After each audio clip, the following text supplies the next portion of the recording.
Olá, o Câmara Discute de hoje vai conversar sobre os avanços no combate à pandemia do coronavírus no Brasil. Nós estamos completando aí 2 meses de trabalhos, né? O meu convidado aqui em Juiz de Fora é o médico infectologista, ele é professor e trabalha também na prefeitura, Dr. Marcos Moura. É um prazer recebê-lo, doutor. Prazer, Marissa. Muito obrigado pelo convite. Fico à disposição sempre que precisar. Bacana. Vamos começar atualizando os dados aqui para a gente fazer uma leitura desse cenário, né? Eu tenho um boletim epidemiológico aqui de Minas.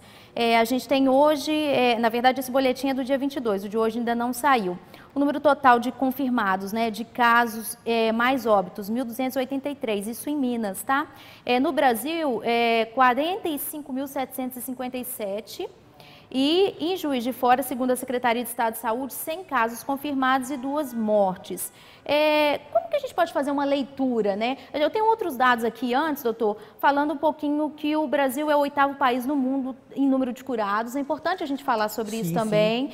Nós temos no Brasil 25 mil curados. Diante desse cenário, eu não quero ficar muito trabalhando com números, mas como a gente pode fazer a leitura desse cenário que a gente tem? Sim, a coisa que é muito discutida quando a gente vê números e cenário, né, como você mesmo colocou, Marisa, é o fato de a gente não ter um diagnóstico eficaz e disseminado na sociedade. Então, a gente tem, na verdade, sempre números que são previsões, né? O número de suspeitos. Suspeitos, eles podem estar por vários motivos. A gente acredita que esses suspeitos, como teve um incremento da mesma situação de síndrome respiratória do ano passado para esse ano, né, esse aumento, a gente suspeita que esses casos sejam de coronavírus, porque teve esse aumento, então deve ser.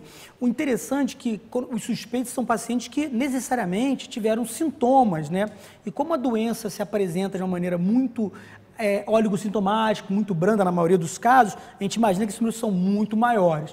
O que você pode ter 2 leituras para isso. Se você pegar os que ficaram internados, os que buscaram o médico, são realmente os que tiveram sintomas. E esse número de mortalidade ainda baixo significa que quem realmente, porque o paciente doente, ele vai ser notificado necessariamente, porque ele foi até a unidade de saúde. Então, se a gente tem um número por fora desse número de pessoas que não buscaram positivo, a gente entende que a doença pode estar um número muito menor de casos que realmente nos aparenta. Sim, então, a leitura de dados epidemiológicos são muito difíceis para quem, às vezes, para o leigo, para o próprio médico, que a gente sempre valoriza a parte grave, realmente, a doença. E não tem que ser diferente, porque o óbito é 100% sempre. Sim. Agora, a gente tem um universo aqui, a gente estava falando sobre curados. E a gente tem visto falar muito sobre essa chamada imunidade de rebanho, que é quando essas pessoas que foram infectadas, né, ficam sadias novamente e começam a ter uma certa convivência, mesmo que em período de isolamento em casa. Qual que é a eficácia dessa imunidade de rebanho? O que o senhor acredita em relação a isso? Sim, é interessante, né? O curso de imunologia, ela é mais ou menos assim. As pessoas ficam doentes, elas se curam da doença, as que não vêm a falecer, e aí elas param de transmitir a doença. Então, a doença para de circular. Então, quando a gente consegue contabilizar os curados, a gente deveria fazer muitos testes, porque a gente imagina que tem um grupo muito grande que tiveram contato, já se imunizaram e aí eles pararam de transmitir. E essas pessoas estão aptas a voltar a trabalhar e elas não têm risco de disseminação da doença. Como a gente está em quarentena, né, em isolamento social e sem exame, todo mundo ainda é suspeito. Né? Isso é muito complicado se você não tem testagem. O sucesso do coronavírus dos países que tiveram sucesso, o exemplo da Alemanha, que é o maior exemplo, é uma testagem em massa, onde você consegue separar os curados. E esse número de curados é um número importantíssimo, porque a gente sabe que as pessoas estão vencendo a doença. Além disso, sabe que há um achatamento da mortalidade, porque o que mais chama atenção é o número de mortalidade. Né? Se você testa 10 e tem 5 mortos, você tem 50%. Você testa 1.000 e continua os 5 mortos, você tem 5%, 1%.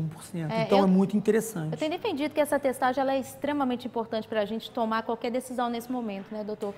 Eu acho que talvez em Juiz de Fora, hoje eu vi que foi firmada uma parceria com o shopping e um laboratório. Eu sei que é para uma rede particular, mas talvez as pessoas que têm condição ali já comecem a fazer os testes para a gente ter um número mais exato sobre a situação de Juiz de Fora, né? Sim, é muito interessante, porque Juiz de Fora é uma cidade capital, né, em Minas Gerais, uma cidade grande, com muita expressão, a gente não tem um laboratório certificado. Então, a gente ficou muito tempo no início do coronavírus, e também não é culpa de Juiz de Fora, não, é uma doença nova, que tinha pouco teste, no mundo todo comprando o mesmo material, os testes ficaram caros, ficaram escassos, e hoje a gente conseguiu que a UFJF fizesse o teste para a nossa cidade, um teste que vai ser chancelado, eu acredito que em breve. Então, isso favorece muito, porque no início tinha um problema de testar e aquele teste ser validado. Então, os testes de laboratório de forma geral, agora a UNCQS da Fiocruz está chancelando vários testes, e esses sim vão valer como diagnóstico. Mas no início da doença, como uma doença nova, não seria diferente em hipótese alguma. Precisa dessas chancelas, o que atrasa muito o desenvolvimento, a divulgação e os testes. Esse teste do shopping, acho que é muito interessante, é um modelo que vários países do mundo estão seguindo, inclusive o americano. É interessante a pessoa também criar um grau de leveza, de tranquilidade, né? E isso é muito importante. Criar um pânico em cima Não, é um pânico, você está diante de uma coisa que ninguém nunca ouviu falar, né? Com muita informação, até desencontrada. E as pessoas, será que eu estou? Será que eu não estou? Será que eu peguei? Será que eu não peguei? E será que eu vou ficar doente? Isso tudo é muito complicado para a população em geral. Sim. E é difícil o gestor público lidar com isso. Eu falo muito disso. O coronavírus veio tão avassalador que os gestores não tiveram tempo de se planejar. E eles tomam decisões baseadas, às vezes, em especulação, o que é muito difícil. E vocês, como especialistas, ficaram pressionados, né? Porque é uma doença nova, a gente tem poucas informações, não tem estudo randomizado ainda na ciência, e todo mundo querendo, né, informação assim que seja confiável. Sim, é uma cobrança enorme, né? Tem profissionais que trabalham já com pacientes graves, mas muitos profissionais médicos da saúde não trabalham, então houve uma comoção, né? E os primeiros dados mostraram que a doença se expandiu e ganhou uma comoção de gravidade quando contaminou o meio médico, o meio da saúde. E isso foi muito complicado, todo mundo se sentiu vulnerável. E assim, eu sempre falo com os colegas, né? Eu tento trabalhar com a parte de segurança, de trabalho, né? Nas emergências, não trabalho assim ainda. E para manter a calma, a gente tem que entender disso, buscar informações com os colegas e tentar ver que a gente está diante de uma situação que é inevitável que a gente seja exposto, que a gente seja o front, né? A gente usa esse termo o tempo todo.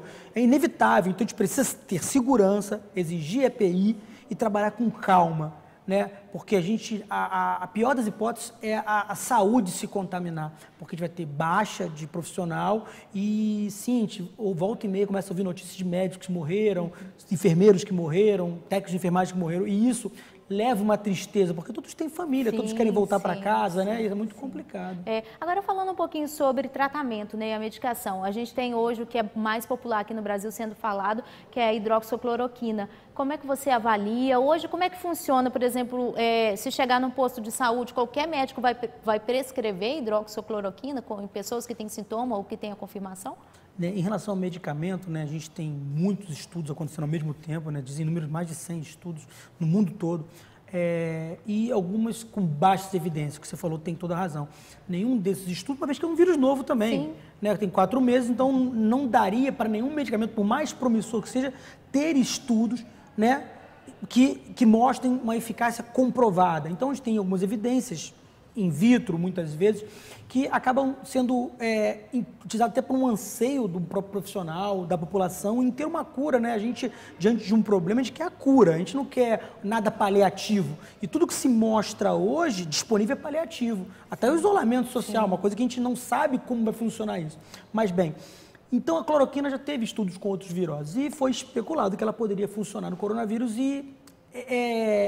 então isso foi normatizado no Brasil de maneira que pacientes graves no CTI, eles teriam uma possibilidade de usar a cloroquina se não tivesse efeito colateral ou problema principalmente cardiológico.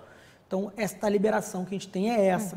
Para os outros pacientes, uma vez que as evidências são muito fracas e ela agrega efeitos colaterais, a hidroxicloroquina e a cloroquina, e isso poderia ser, não seria viável utilizar porque você não teria uma eficácia na cura da doença e poderia agregar efeitos colaterais, como já tem relatos de mortalidade, de efeitos colaterais associados à medicação. E, além disso, outras medicações que vão se associando umas às outras, né? Não só a hidroxicloroquina sozinha, ela tem um efeito, mas também associado à azitromicina, e já vem a ivermectina, e as pessoas estão fazendo isso. Como muitas pessoas têm acesso a esses medicamentos, que eram medicamentos que não tinha controle para liberação, já estavam usando, e isso é perigoso. Então, a gente recomenda o quê? Buscar o seu médico, orientar, automedicação em todos os sentidos. No Brasil, a gente faz muita automedicação, anti-inflamatório, aspirina, né? A gente aprende a usar medicamento sem ir ao médico, né? Tem uma coisa quase cultural. E isso é complicado para mim, porque a gente é médico, então a gente sabe que vai ter efeito colateral. E os colegas, amigos, familiares pedem medicamentos, isso acaba virando uma prática corriqueira, e que é muito ruim, porque diante de uma doença grave, você criar uma falsa solução, né? Isso é muito difícil, porque a pessoa se agarra naquilo como uma cura. E isso está muito... A internet, né, as informações, basicamente, as informações de medicamentos vêm todas de meios leigos, né? Sim. Porque o trabalho de pesquisa, de publicação demora mais um pouco. Então, as divulgações chegam antes daquilo ser validado. Mas uma vez que chega a informação, as pessoas já perpetuam aquilo. Tem uma ansiedade nas pessoas total, por esse tipo, né, de conteúdo hoje em dia. A doença chegou, né, mostrando uma vulnerabilidade mundial, sim, total. Então, a hidroxicloroquina hoje, né, ela tem uma indicação precisa para pacientes em CTI, né, unidades fechadas, né, como um medicamento não sozinho, dentro de outros protocolos terapêuticos para o tratamento desses pacientes bastante graves. Então, não tem nenhuma indicação, né, se eu falar que não tem eficácia ou não, isso não está comprovado. Pode ser que tenha, pode ser que não tenha, mas ele não tem indicação no Brasil, né, liberado pela Anvisa, pelo CFM, pelo Ministério da Saúde, para utilização em outras situações, pacientes não graves e pacientes como que também já foi aventado uma profilaxia, usar para não pegar, isso não tem indicação nenhuma. Pois é, corticoide, eu ouvi falar de alguns casos, pessoas que evoluíram, estão ali dentro daqueles 5% que mundialmente tem evoluído para um caso bem rápido e grave da doença e fizeram uso de corticoide. Sim. O que a gente pode obter? Então, como a doença é nova, estão surgindo vários protocolos observacionais, seja bem feito. As pessoas estão trabalhando, e o corticóide é uma droga que é bastante utilizada em CTI, UTI, no pré-hospitalar, na consulta, na clínica. Várias situações o corticóide é utilizado. Em paciente séptico, ele tem contraindicação num período da sepse, que é o quadro que vai se agravar no caso do coronavírus. Porém, em alguns casos ele pode ser usado com restrições. E alguns, mas a princípio, né, como é uma doença viral e o corticóide poderia levar a uma diminuição das defesas do organismo naquela fase inicial, foi aventado que ele seria contraindicado, e isso foi perpetuado. Mas algumas pessoas também, por observacionais, né, os pacientes que melhoraram chegaram a tomar corticoide e isso está sendo difundido. Então, existem protocolos, né, observacionais de unidades, de serviços de saúde que estão usando corticoide e também anticoagulantes. A heparina, por exemplo, já está as pessoas usando com uma certa, um certo benefício ao paciente. Também estão observando esses casos. Tem um grupo de São Paulo já usando bastante. Sim. A gente não sabe se vai se tornar verdadeiro ou não, mas isso é um trabalho observacional de alguns serviços que têm experiência no uso do corticoide ou da heparina e agora também inibidores de IL-6 também, que já estão tentando ver que tem uma importância, mas tudo é muito novo, né, para a gente saber o que vai ficar, o que não vai ficar.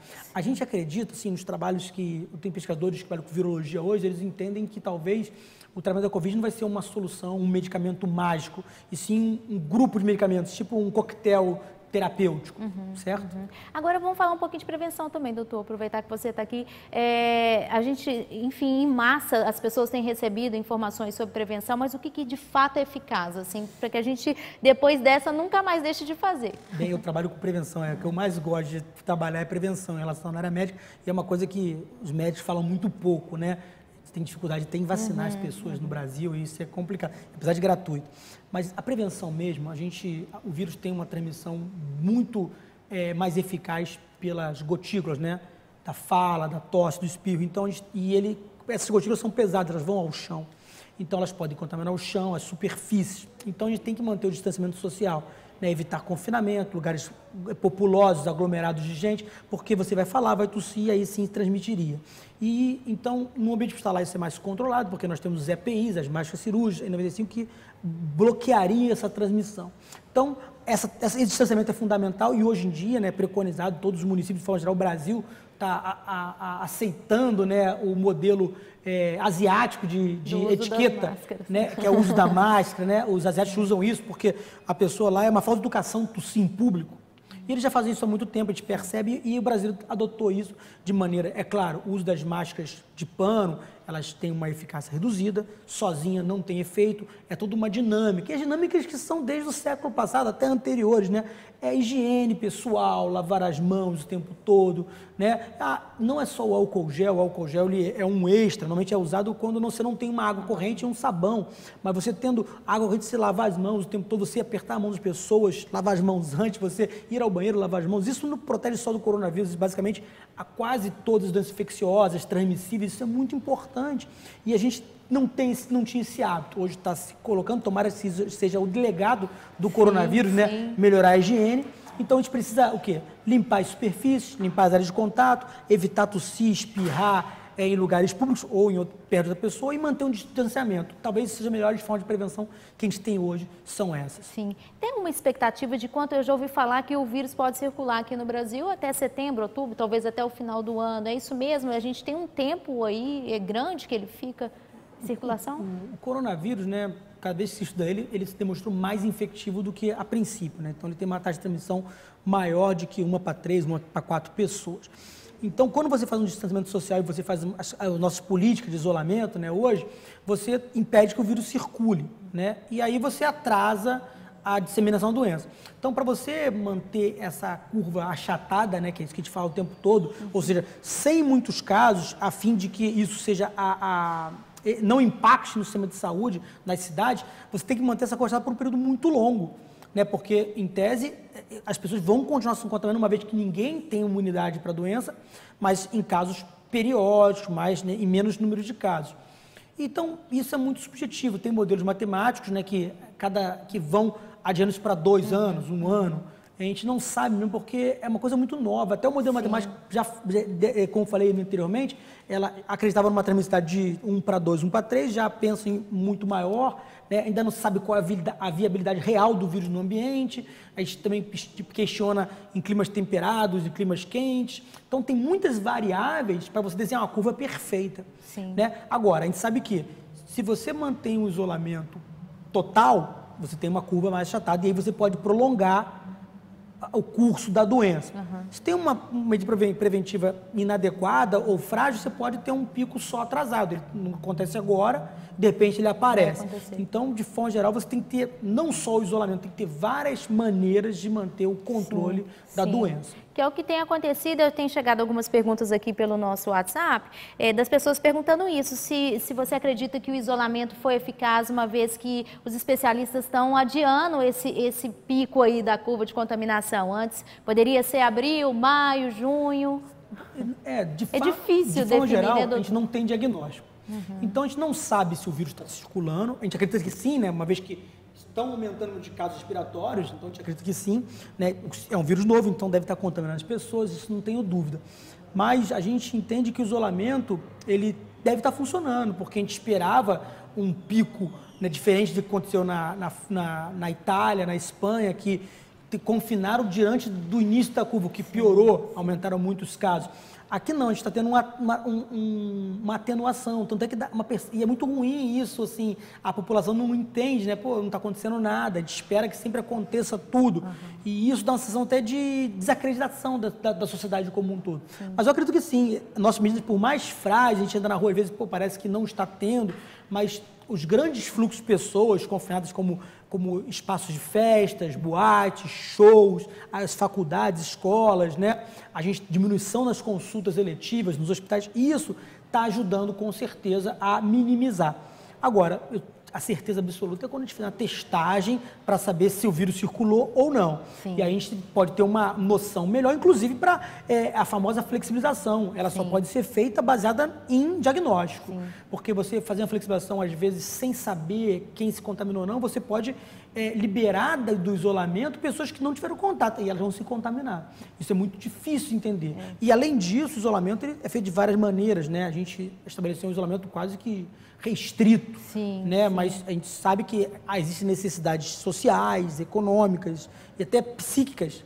Elas impõem, às vezes, outras flexibilizações nesse processo, né? Que a gente vai caminhar. É fundamental que as pessoas entendam isso, mas a frase que eu venho usando, nem é minha, mas a gente só acredita que o isolamento funciona quando ele parece desnecessário. É o que a gente vê hoje. Parece que ninguém está doente, a gente está tudo meio que parado, então significa que, de alguma forma, esse isolamento está funcionando. E não funciona, o mais importante, não é a cura, não é da doença. O isolamento, as medidas de prevenção, elas vão impedir uma exacerbação dos casos, um pico epidêmico do Covid-19. Rapidamente, a gente está caminhando para o fim, infelizmente, doutor. Queria falar rapidamente sobre vacina. A gente não tem só algumas vacinas que estão sendo testadas, mas não tem nada previsto, né? Bem, na verdade, hoje até li sobre isso, tem uma previsão para 1 ano e meio. Na verdade, para essa pandemia, a gente não tem que ter essa perspectiva. Como nenhuma vacina vai ser milagrosa também, ela precisa ser testada, tem vários aspectos na produção da vacina. Além de todo o aspecto experimental, desenvolvimento, ela tem um aspecto de testagem e de fabricação e distribuição mundial. Você tem que vacinar a população vulnerável no mundo todo. E isso pode levar muito tempo. Então, a gente não acredita que chegue uma vacina para esse momento. Espero que as pesquisas continuem, porque às vezes a doença não se mostra tão importante e os estudos para aquela vacina deixam de existir. Porém, existem grupos no mundo, na Austrália ou na Espanha, nos Estados Unidos, até na Inglaterra, que estão trabalhando forte em vacinas. Então, eles acreditam que vão ter novidades nos próximos anos e esperamos que seja uma realidade para todo mundo. É muito bom para a ciência, né, doutor? Não, muito bom, né? As vacinas são sempre muito interessantes. A medicina se faz essa prevenção, isso tomara que as pessoas entendam a importância, né? E valorizar também a ciência hoje, que a gente sempre passa nos questionamentos, né? Do médico também, que estava numa situação meio desvalorizada, a gente vê a importância dos profissionais de saúde como um todo, né? Ele tem que estar presente e são pessoas estratégicas em qualquer modelo social, econômico, né? De uma sociedade. Sem sombra de dúvida. Doutor, muito obrigada pela participação. Foi ótimo poder falar aqui desse tema. Muito obrigado. Adorei, passou tão rápido. Espero sempre ser disponível se puder ajudar novamente. Com certeza.